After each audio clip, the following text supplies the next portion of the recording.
Hello dears, എല്ലാ മക്കൾക്കും എജ്യുമേറ്റിന്റെ മറ്റൊരു ക്ലാസ്സിലേക്ക് സ്വാഗതം. ഇന്നത്തെ ക്ലാസ്സിൽ നമ്മൾ നോക്കാനായിട്ട് പോകുന്നത് 5ാം ക്ലാസ്സിലെ മക്കളുടെ സോഷ്യൽ സയൻസിന്റെ ഒരു മോഡൽ ക്വസ്റ്റ്യൻ പേപ്പറാണ്. ഇത് കഴിഞ്ഞ വർഷം നമ്മൾക്ക് ആനുവൽ എക്സാമിന് വന്ന ക്വസ്റ്റ്യൻ പേപ്പറാണ്. സോ ഇതുപോലെയുള്ള ചോദ്യങ്ങൾ നമുക്ക് പ്രതീക്ഷിക്കാവുന്നതാണ്. ക്ലാസ്സിലേക്ക് കടക്കുന്നതിന് മുന്നേ ചാനൽ ആദ്യമായി കാണുന്നവരാണെങ്കിൽ ഒന്ന് സബ്സ്ക്രൈബ് ചെയ്ത് സപ്പോർട്ട് ചെയ്യാൻ മറക്കരുത്. അതുപോലെ വീഡിയോ നിങ്ങളുടെ കൂട്ടുകാരിലേക്ക് ഒന്ന് ഷെയർ ചെയ്ത് കൊടുക്കുകയും വേണം. നിങ്ങൾക്ക് ആവശ്യമുള്ള 5ാം ക്ലാസ്സിലെ മറ്റു വിഷയങ്ങളുടെ ചോദ്യ പേപ്പറുകൾ STD 5 ക്വസ്റ്റ്യൻ പേപ്പേഴ്സ് എന്നുള്ള പ്ലേലിസ്റ്റ് ഉണ്ട്, അതിൽ ലഭ്യമാണ്. അപ്പൊ ശരി, നമുക്ക് നേരെ ക്ലാസ്സിലേക്ക് കടക്കാം. ഇതിലെ ആക്ടിവിറ്റി 1 നോക്കൂ. Observe the various jobs given in the picture. ചിത്രത്തിൽ തന്നിരിക്കുന്ന വ്യത്യസ്ത ജോലികൾ നോക്കുക. എന്തൊക്കെ ജോലികൾ നോക്കൂ മക്കളെ? ചുമട്ടുതൊഴിലുണ്ട്, ബസ് കണ്ടക്ടർ ആയിട്ടുണ്ട്, പിന്നെയോ തേപ്പ് പണിയുണ്ട്, അല്ലെ, തുടങ്ങിയിട്ടുള്ള ഒരുപാട് വീട് പണിയുടെ തുടങ്ങിയിട്ടുള്ള ഒരുപാട് കാര്യങ്ങളുണ്ട്. ചോദ്യം A, is employment the only source of income four A family? ഒരു കുടുംബത്തിലേക്ക് വേണ്ട സോഴ്സ് ഓഫ് ഇൻകം, വരുമാനത്തിന്റെ ഒരു മാർഗം എന്നുള്ളത് തൊഴിൽ മാത്രമാണോ? Write a short note expressing your opinion. നിങ്ങളുടെ അഭിപ്രായങ്ങൾ ഒരു ഷോർട്ട് നോട്ടാക്കി എഴുതാനാണ് പറഞ്ഞിട്ടുള്ളത്. അപ്പൊ എംപ്ലോയ്മെന്റ് മാത്രമാണോ ഒരു വീട്ടിലേക്ക് വരുന്ന ഇൻകം? നോ, അല്ല, അല്ലെ. Employment is not only the source of income. Income can also be generated through various other economic activities and assets. മറ്റ് വ്യത്യസ്ത തരത്തിലുള്ള സാമ്പത്തിക പ്രവർത്തികൾ വഴിയും സ്വത്തുക്കളിൽ നിന്നും ഒക്കെ നമുക്ക് എന്താണ് ഇൻകം കിട്ടുന്നുണ്ട്. സച്ച് ആസ് എങ്ങനെയൊക്കെയുണ്ട്? സെൽഫ് എംപ്ലോയ്മെന്റ് ഓർ ബിസിനസ്, സ്വന്തമായിട്ട് ബിസിനസ് ചെയ്യുന്നവരുണ്ട്. റെന്റൽ ഇൻകം, അതായത് വീടോ അല്ലെങ്കിൽ കെട്ടിടങ്ങളൊക്കെ വാടകയ്ക്ക് കൊടുത്ത് ആ വാടകയിൽ നിന്ന് റെന്റ് കിട്ടുന്നുണ്ട്, ആ വീട്ടിൽ നിന്ന് റെന്റ് കിട്ടുന്നുണ്ട്, വാടക കിട്ടുന്നുണ്ട്. പിന്നെ അതുപോലെ ഇൻവെസ്റ്റ്മെന്റ് ഇൻകം, അതായത് നമ്മുടെ ഫിക്സഡ് ഡെപ്പോസിറ്റ്, റെക്കറിംഗ് ഡെപ്പോസിറ്റ് തുടങ്ങിയിട്ടുള്ള ഡെപ്പോസിറ്റ് ഒക്കെ ഇട്ടിട്ട് അതിൽ നിന്നുള്ള ഇൻകം കിട്ടുന്നുണ്ട്. അതുപോലെ ഗവൺമെന്റ് സപ്പോർട്ട് ഓർ പെൻഷൻസ്, ഗവൺമെന്റിൽ നിന്ന് കിട്ടുന്ന നമ്മുടെ സ്കോളർഷിപ്പും കാര്യങ്ങളൊക്കെ, അങ്ങനത്തെ ഒരുപാട് കാര്യങ്ങളുണ്ടല്ലോ, അതുപോലെയുള്ള കാര്യങ്ങളും. പിന്നെ പെൻഷനുകളുണ്ട്. പിന്നെ അതുപോലെ ആൻഡ് ത്രൂ അഗ്രികൾച്ചറൽ പ്രൊഡക്റ്റ്, എന്തെങ്കിലുമൊക്കെ കൃഷിയുടെ നമ്മുടെ പാട്ടത്തിന് കൊടുക്കുക, അങ്ങനെയുള്ള സംഭവങ്ങളുണ്ടല്ലോ, അതിൽ നിന്നൊക്കെ നമുക്ക് ഇൻകം കിട്ടുന്നുണ്ട്. ഇതിലെ B question, list the reasons for the various economic inequalities that exist in society. നമ്മളുടെ സമൂഹത്തിൽ നിലനിൽക്കുന്ന വ്യത്യസ്ത തരത്തിലുള്ള എക്കണോമിക് ഇനീക്വാലിറ്റീസ് ഉണ്ട്, അതായത് സാമ്പത്തിക അസമത്വങ്ങളുണ്ട്, അല്ലെ. എല്ലാവർക്കും ഒരുപോലെ എല്ലാ സമ്പത്ത് വിതരണം ചെയ്തിട്ടുള്ളത്. അപ്പൊ അതിനുള്ള കാരണങ്ങൾ എന്തൊക്കെ? അൺഈക്വൽ ആക്സസ് ടു എഡ്യൂക്കേഷൻ, ചിലർക്ക് എന്താണ് വിദ്യാഭ്യാസം വേണ്ട രീതിക്ക് കിട്ടാതെ വരുന്നുണ്ട്. ഡിസ്പാരിറ്റി ഇൻ അസറ്റ് ഓണർഷിപ്പ്, പിന്നെ അതുപോലെ ജെൻഡർ ഡിസ്ക്രിമിനേഷൻ ഉണ്ട്, അതായത് ലിംഗപരമായിട്ട് വേർതിരിക്കുക, അല്ലെ. സ്ത്രീകൾക്ക് കുറച്ച് കുറവായിരിക്കും, അപ്പൊ അങ്ങനെയുള്ള ഡിസ്ക്രിമിനേഷൻ ഉണ്ട്. അൺഎംപ്ലോയ്മെന്റ്, തൊഴിലില്ലായ്മ ഉണ്ട്. ടെക്നോളജിക്കൽ അഡ്വാൻസ്മെന്റ്, ചില ഏരിയയിലൊന്നും എന്താണ് ടെക്നോളജി ഇന്ന് ഒരുപാട് പുരോഗമിച്ചിട്ടുണ്ടെങ്കിലും അതിനെക്കുറിച്ച് അറിയാത്തതായിട്ടും അതിനെക്കുറിച്ച് വേണ്ട രീതിക്ക് അവയർനെസ് ഇല്ലാത്ത ഒരു വ്യക്തം ആളുകളുണ്ട്. അപ്പൊ അവർക്കും അതിനനുസരിച്ച് ഇൻകത്തിൽ മാറ്റം വരാം. അപ്പൊ അതിനനുസരിച്ചുള്ള തൊഴിലേ കിട്ടുള്ളൂ, അതിനനുസരിച്ച് ഇൻകത്തിന് മാറ്റം വരാം. പിന്നെ അതുപോലെ സോഷ്യൽ ഫാക്ടേഴ്സ് ഒരുപാടുണ്ട്, അതായത് നിറത്തിന്റെയും ജാതിയുടെയും മതത്തിന്റെയും ഒക്കെ പേരിലുള്ള ഡിസ്ക്രിമിനേഷൻസ് ഉണ്ട്. അപ്പൊ അതും എന്താണ് തൊഴിലില്ലായ്മയ്ക്ക് ഒരു റീസൺ ആയിട്ട് മാറുന്നുണ്ട്. ആക്ടിവിറ്റി 2, ചോദ്യം A, complete the worksheet related to planets and their characteristics. ചില പ്ലാനറ്റ്സിന്റെയും അതിന്റെ ക്യാരക്ടറിസ്റ്റിക്സിന്റെയും റിലേറ്റ് ചെയ്തിട്ടുള്ള ഒരു ടേബിളാണ് നമുക്ക് തന്നിട്ടുള്ളത്. അപ്പോൾ ഓരോ പ്ലാനറ്റും അതിന്റെ പ്രത്യേകതകൾ എന്താണെന്ന് എഴുതി കൊടുക്കുകയാണ് വേണ്ടത്. ആദ്യത്തേത് മാർസിന്റെ എന്താ പ്രത്യേകത? Known as the red planet എന്നറിയപ്പെടുന്നുണ്ട്. പിന്നെ ദ സെക്കൻഡ് ലാർജസ്റ്റ് പ്ലാനറ്റ് എന്ന് പറയുന്നത് എന്താണ്? സാറ്റേൺ ആണ്. പിന്നെ Uranus known as cold planet, തണുത്ത ഗ്രഹം അല്ലെങ്കിൽ ഐസ് ജയന്റ് എന്നൊക്കെ അറിയപ്പെടുന്നത് യുറാനസ് ആണ്. Known as the morning star and the evening star, ഏത് പ്ലാനറ്റ് ആണ് അങ്ങനെ അറിയപ്പെടുന്നത്? മോർണിംഗ് സ്റ്റാർ എന്നും ഈവനിങ് സ്റ്റാർ എന്നും അറിയപ്പെടുന്നത് വീനസ് ആണ് കേട്ടോ. Question B, which of the following statements is correct? താഴെ 4 സ്റ്റേറ്റ്മെന്റ്സ് വന്നിട്ടുണ്ട്, 3 സ്റ്റേറ്റ്മെന്റ്സ്. അതിൽ ഏതാണ് കറക്റ്റ് എന്ന് എഴുതി കൊടുക്കണം. The sun is a star, sun ഒരു സ്റ്റാർ ആണ്. ആദ്യത്തേത് തന്നെ ശരിയാണ്, അല്ലെ. സൺ എന്താണ്? ഒരു സ്റ്റാർ ആണ്, അതാണ് കറക്റ്റ് സ്റ്റേറ്റ്മെന്റ്. ബാക്കിയുള്ളത് എന്തൊക്കെയാന്ന് നോക്കാം. ഓൾ പ്ലാനറ്റ്സ് ഹാവ് സാറ്റലൈറ്റ്സ്, എല്ലാ പ്ലാനറ്റ്സിനും സാറ്റലൈറ്റ്സ് ഉണ്ട്, തെറ്റാണ്. C planets are self illuminating, സ്വയം പ്രകാശിക്കാൻ കഴിയുന്നവയാണ് പ്ലാനറ്റ്സ്, തെറ്റാണ്. സ്റ്റാർസ് ആണ് സെൽഫ് ഇലുമിനേറ്റിംഗ്, പ്ലാനറ്റ്സിന് സ്വയം പ്രകാശിക്കാനുള്ള കഴിവില്ല. ആക്ടിവിറ്റി 3 നോക്കൂ. A question, read the following statements related to rotation and revolution of the earth. Classify and complete the table given below. നമുക്ക് റൊട്ടേഷനെ കുറിച്ചും റെവല്യൂഷനെ കുറിച്ചും കുറച്ച് കാര്യങ്ങൾ ഇവിടെ തന്നിട്ടുണ്ട്. അത് കറക്റ്റ് ആയിട്ട് ടേബിളേറ്റ് ചെയ്ത് എഴുതി കൊടുക്കുകയാണ് വേണ്ടത്. അതായത് റൊട്ടേഷനിൽ വരുന്നത് ഏതൊക്കെ, റെവല്യൂഷനുമായി ബന്ധപ്പെട്ടത് ഏതൊക്കെ എന്ന് എഴുതി കൊടുക്കണം. അപ്പൊ നമുക്ക് തന്നിരിക്കുന്ന കാര്യങ്ങൾ എന്തൊക്കെയാണ്? Earth rotates on its imaginary axis, ഭൂമി അതിന്റെ സ്വയമുള്ള ഒരു അച്ചുതണ്ടിൽ ഒരു ഇമാജിനറി ആക്സസിൽ കറങ്ങുന്നുണ്ട്, റൊട്ടേറ്റ് ചെയ്യുന്നുണ്ട്. Revolves round the sun in a fixed orbit. സൂര്യന് ചുറ്റും ഒരു ഫിക്സഡ് ആയിട്ടുള്ള ഓർബിറ്റിലൂടെ, സഞ്ചാരപാതയിലൂടെ അത് അറൗണ്ട് സൂര്യന് റിവോൾവ് ചെയ്യുന്നുണ്ട്. പിന്നെ കംപ്ലീറ്റ് വൺ റെവല്യൂഷൻ 365 365 ദിവസം എടുത്തിട്ട് ഒരു റെവല്യൂഷൻ പൂർത്തിയാക്കുന്നുണ്ട്. It takes 23 hours 56 minutes and 4 seconds to complete one rotation. ഒരു റൊട്ടേഷൻ പൂർത്തിയാക്കാൻ 23 മണിക്കൂറും 53 മിനിറ്റും എടുക്കുന്നുണ്ട്. സീസൺസ് ഒക്കെ സീസണുകൾ, വ്യത്യസ്ത തരത്തിലുള്ള സീസണുകൾ ഉണ്ടല്ലോ, അതായത് വിന്റർ, സമ്മർ, റെയിനി സീസൺ, ഇങ്ങനത്തെ സീസണുകൾ വരുന്നത് ഇതുകൊണ്ടാണ്.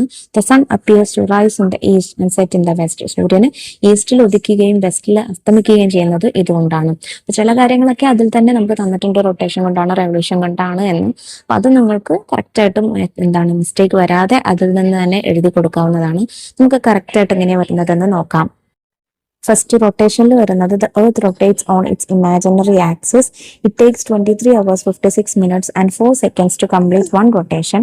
The sun appears to rise in the east and set in the west. അപ്പൊ സൂര്യൻ കിഴക്കുദിക്കുകയും പടിഞ്ഞാറ് അസ്തമിക്കുകയും ചെയ്യുന്നത് റൊട്ടേഷൻ കൊണ്ടാണ്. അത് മറക്കാതെ എന്ത് ചെയ്യണം, മനസ്സിലാക്കി വെക്കണം. പിന്നെ റെവല്യൂഷന്റെ ഇതിൽ വരുന്നത് സീസൺസ് ഒക്കെ, കാലാവസ്ഥകൾ വരുന്നത് റെവല്യൂഷൻ കൊണ്ടാണ് കാലാവസ്ഥയിൽ മാറ്റങ്ങൾ വരുന്നത്. It revolves around the sun in a fixed orbit, completes one revolution in 365 1/4 days. Okay, ഇത്രയാണ് റെവല്യൂഷന്റെ കോളത്തിൽ വരുന്നത്. അതുപോലെ ഡേയും നൈറ്റും ഉണ്ടാവുന്നത് റൊട്ടേഷൻ കൊണ്ടാണ് കേട്ടോ. അത് ഇതിൽ പറഞ്ഞിട്ടില്ല, പക്ഷെ അത് ഓർത്ത് വെക്കണേ. ഇനി ഇതിലുള്ള B question, A child living in Kerala watches at night the live telecast of the Copa America match taking place in New York, USA during the day which movement of the earth is the reason for this. കേരളത്തിലുള്ള ഒരു കുട്ടി രാത്രി ന്യൂയോർക്കിലുള്ള കളി, USA അവിടെ USA ആ നേരത്ത് പകലാണ്, അപ്പൊ അവിടെയുള്ള കളി കാണുന്നുണ്ട്, കോപ്പ അമേരിക്കയുടെ മാച്ച് കാണുന്നുണ്ട്. ഇങ്ങനെ, അതായത് കേരളത്തില് രാത്രിയും അവിടെ USA പകലുമാണ് ആ സമയത്ത്. അപ്പൊ ഇങ്ങനെ ആവാൻ ഒരു ഭാഗത്ത് എർത്തിന്റെ ഒരു ഭാഗത്ത് ഡേയും മറ്റൊരു ഭാഗത്ത് നൈറ്റും വരാനുള്ള റീസൺ എന്താണ്? എർത്തിന്റെ റൊട്ടേഷൻ ആണ് ഇതിന് കാരണം.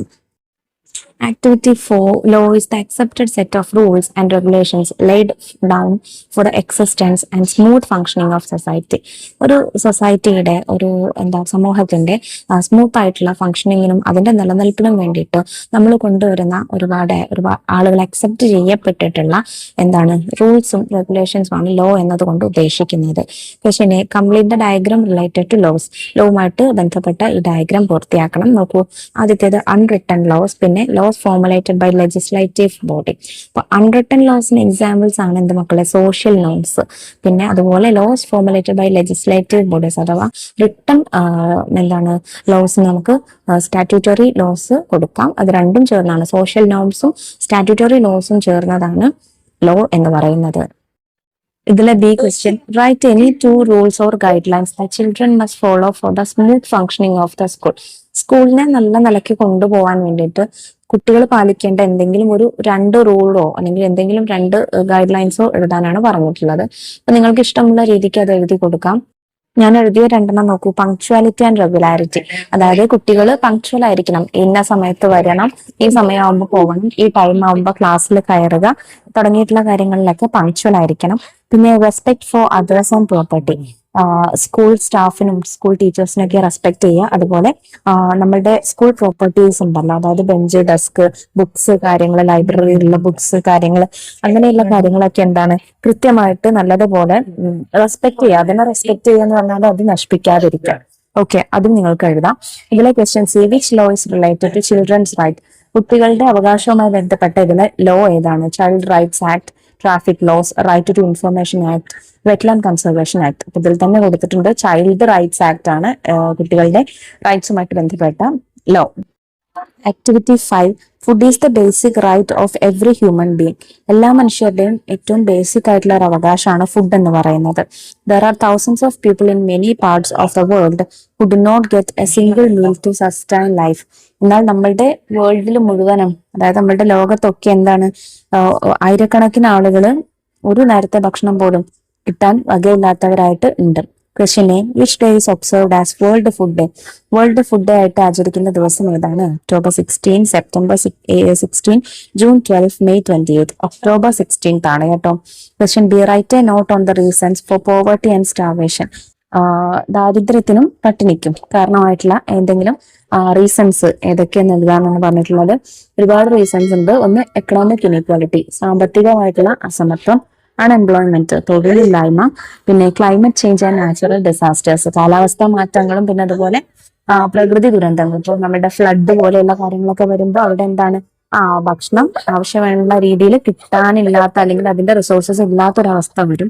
പിന്നെ അതുപോലെ കോൺഫ്ലിക്റ്റ് ആൻഡ് വാർ, യുദ്ധങ്ങളും അതുപോലെ രാജ്യങ്ങൾ തമ്മിലുള്ള പ്രശ്നങ്ങളൊക്കെ. ലാക്ക് ഓഫ് എഡ്യൂക്കേഷൻ, വിദ്യാഭ്യാസത്തിന്റെ കുറവ്. വിദ്യാഭ്യാസം കുറയുന്നത് കൊണ്ട് തന്നെ എന്താണ് ജോബിനുള്ള എന്താണ് സാധ്യത കുറയും. അപ്പൊ അവിടെ ഇൻകം ഇല്ലാതെ വരും. അതുകൊണ്ട് അവിടെയും പോവർട്ടി വരാം. ഇതിലെ C question, prepare a placards for the rally to be organised in school in connection with world food day. World food ഡേയിൽ, അതായത് ലോക ഭക്ഷ്യദിനത്തിൽ നമ്മളുടെ സ്കൂളിൽ ഒരു റാലി സംഘടിപ്പിക്കുകയാണ്. അതിന് വേണ്ട 2 പ്ലക്കാർഡ്സ് തയ്യാറാക്കാനാണ് പറഞ്ഞിട്ടുള്ളത്. Food for all, A basic human rights. ഭക്ഷണം എല്ലാവർക്കും ഉള്ളതാണ്. അതെന്താണ് ബേസിക് ആയിട്ടുള്ള മനുഷ്യാവകാശമാണ്.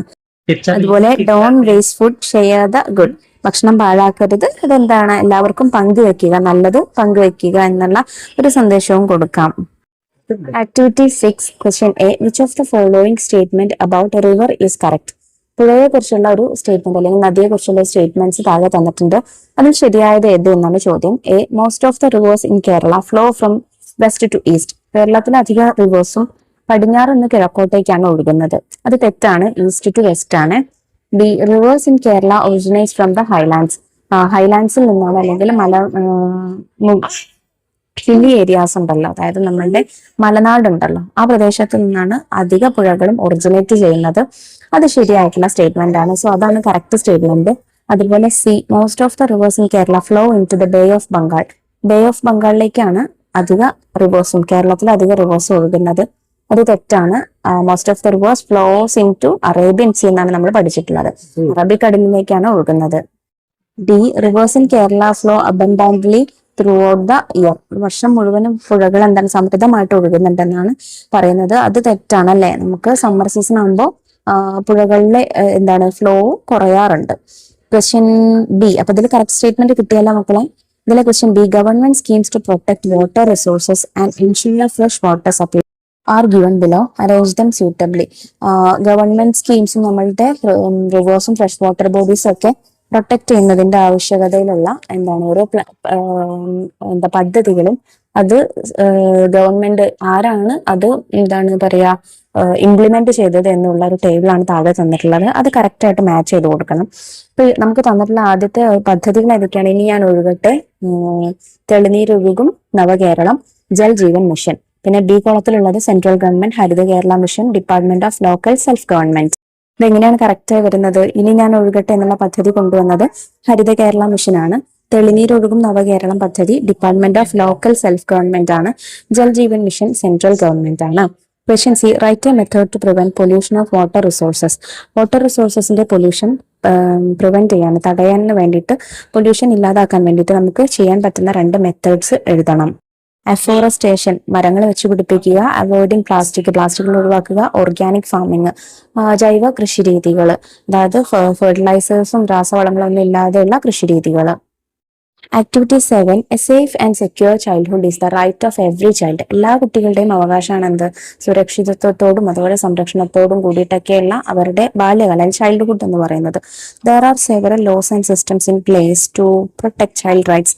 കുട്ടികളുടെ അവകാശങ്ങൾ പ്രൊട്ടക്ട് ചെയ്യാൻ വേണ്ടിയിട്ടും അതുപോലെ അത് നോക്കി പോകാൻ വേണ്ടിയിട്ടൊക്കെ കുറച്ച് ലോസും ഒക്കെ കാര്യങ്ങളൊക്കെ നമ്മുടെ സിസ്റ്റത്തിൽ ഉണ്ട്. നിയമങ്ങളൊക്കെ, അതിനായിട്ടുള്ള നിയമങ്ങളൊക്കെ ഉണ്ട്. Question A, write the main ideas necessary to prepare a wall magazine in the class on child rights.